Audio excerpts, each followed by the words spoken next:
Welcome to the High School Football Roundup podcast for Thursday, October 13th, 2016. I'm your host, Walter Johnson, and in this edition of the High School Football Roundup podcast, I'll do a quick preview of some of the many games of interest in the Southwest Georgia Network coverage area.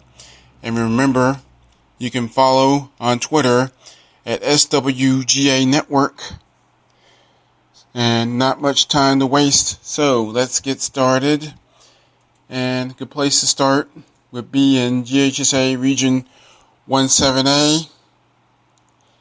And we're after 7-8 weeks of action of non-region games.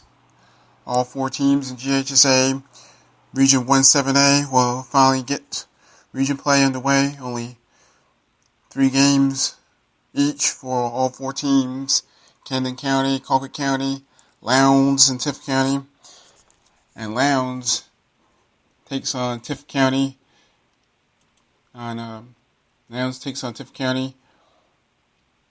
at Tift County tomorrow night.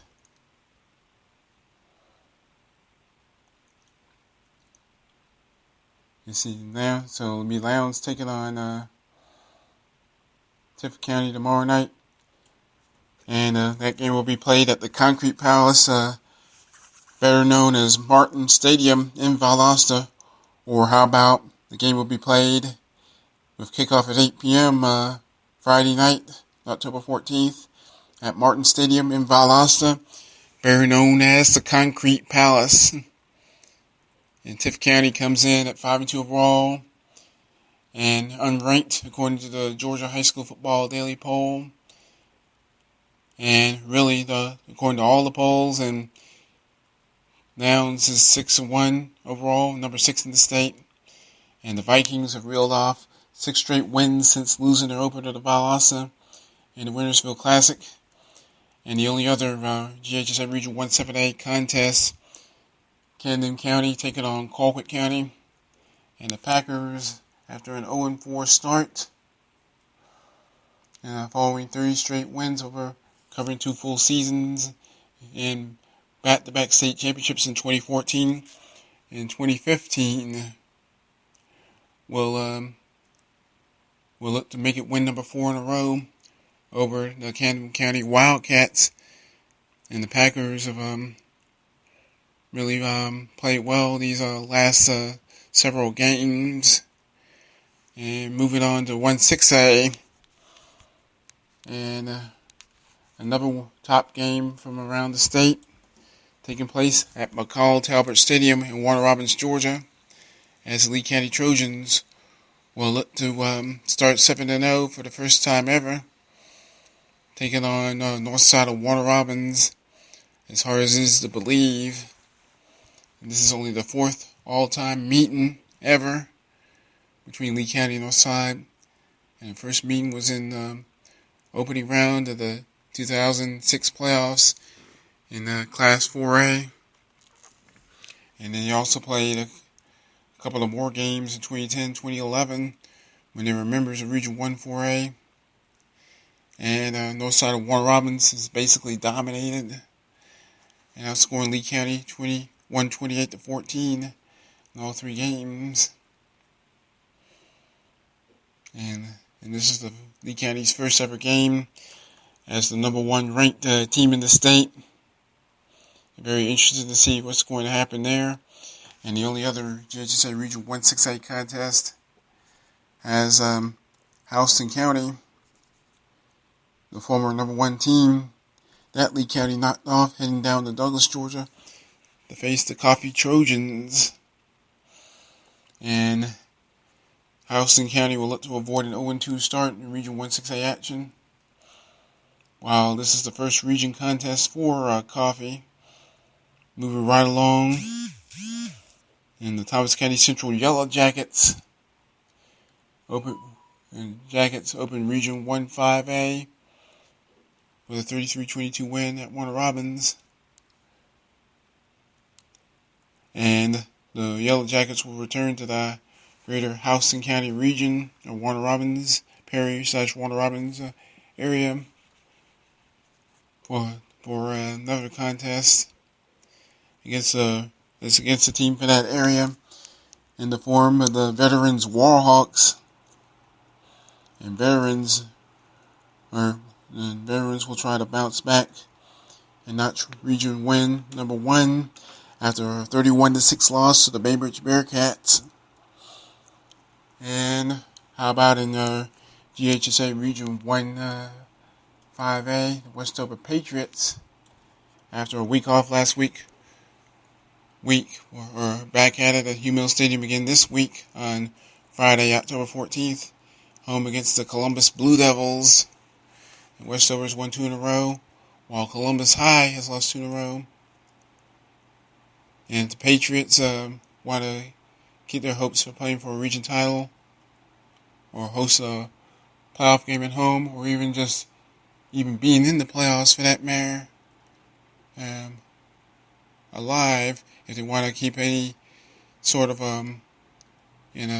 postseason hopes going.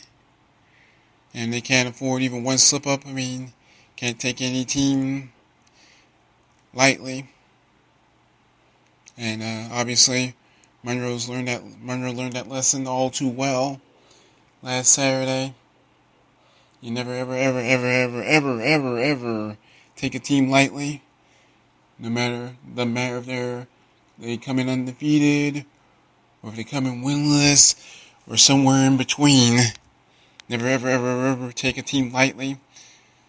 And so it'll be interesting to see how this Westover team will play after taking the week off. And you can't overlook Columbus with first place Cairo, and coming to Humil Stadium next week on Friday, October 21st.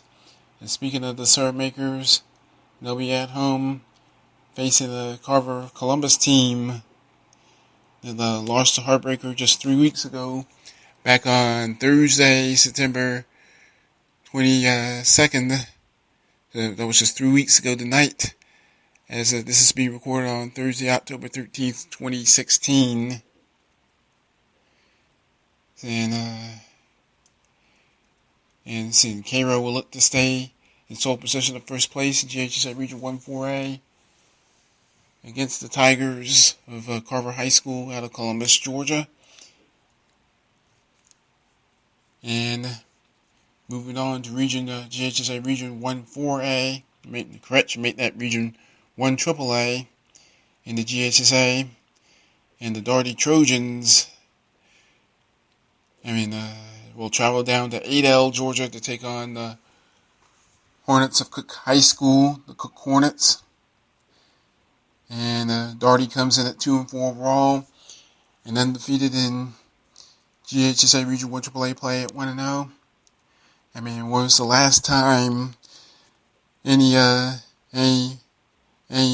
team at Daugherty could say that they start region play at 1-0, while Cook comes at 3-4 overall and winless in region play at 0-1.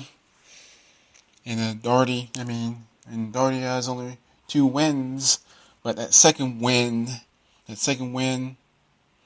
was very, very huge, as they knocked off the Monroe Tornadoes at Humil Stadium last week, 21-14, in a Saturday night contest played on October the 8th. And Cook scored 30 points and rushed for more than 350 yards, but still fell short in a 37-30 loss at home to the Worth County Rams. Hard to believe that Daugherty found itself in Daugherty could go to 2-0 in Region 1 AAA play if they can go down to Cook and get a victory. Never easy going into enemy territory and leaving with a win, and that's for sure. And then that would be a big boost if the win over Daugherty, over Monroe, I should say, was a big confidence boost, and then the win over Cook Would he be a bigger confidence booster than head coach Corey Joyner and the Darty Trojans? And the Monroe Tornadoes at 2-3 overall, 0-1 in Region 1 AAA after that tough loss to Darty last week. We'll hit the road, traveling up Highway 300 to Cordele, take on the Cougars. Very, like I said earlier, very, very tough loss for Monroe. Doesn't get any easier against the Chris County team. It's off to its best start in nearly 3 decades, 6-0. You have to go back to at least 1988 to find the last time a Chris County team started at least 6-0 or better. And a huge, just absolutely huge game for Monroe. And the Tornadoes have not played very well in their last 2 games against Chris County and losing the last 2 with postseason play on the line. And Chris County is undefeated, but they've yet to play a region game. And of course that's going to change with this week's game on Friday, October 14th. Friday, October 14th. Inside the Cougar Den on the campus of Chris County High School in Cordele, Georgia. And a huge must-win game for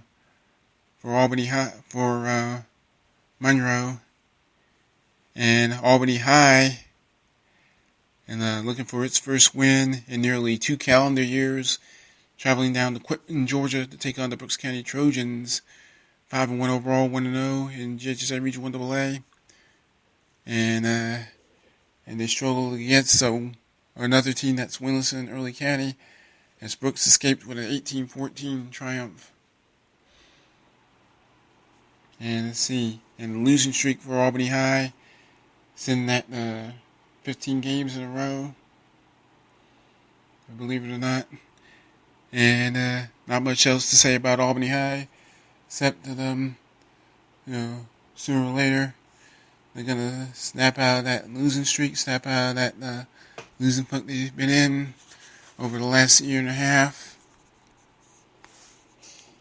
And see, and a critical game in GHSA Region 1 Single A this week has the Pelham Hornets traveling to Cuthbert, Georgia to take on the Roundup Clay Red Devils.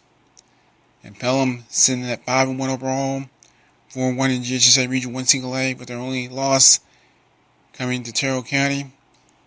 And it doesn't seem like that long ago on September 2nd when Terrell County knocked off Pelham, and the Hornets are tied for second place. However, they could shake things up in the region standings with a win on the road this week. And some other games of interest in our area: Baconton Charter on the road against Stewart County. Both teams 1-5 overall, 1-5 in Region 1 Single A. Mitchell County can keep its share of second place in 1A with a victory over Seminole County, 3-2-1 overall, 3-2 in the region. Mitchell County 5-1, 4-1 in the region. Chattahoochee County at Calhoun County 1-5 overall, 1-4 in the region. And a huge game in GISA Region 3 AAA as Deerfield Windsor traveling down to Valdosta to face Valwood in a rematch of last year's GISA Class AAA state championship game, which Valwood won, and the winner can take over sole possession of first place in the region standings with 1 week left in the GISA regular season. And Southwest Georgia Warriors, the Warriors Southwest Georgia Academy, hitting the road to face Terrell Academy, 4-4, 1-0 in their region. And the Saturday night contests in Camilla has Westwood playing host to Georgia Christian. And that's going to do it for this edition of the High School Football Roundup podcast. Remember to follow on Twitter at SWJ Network. I'm Walter Johnson. Thank you for listening. And have a good evening.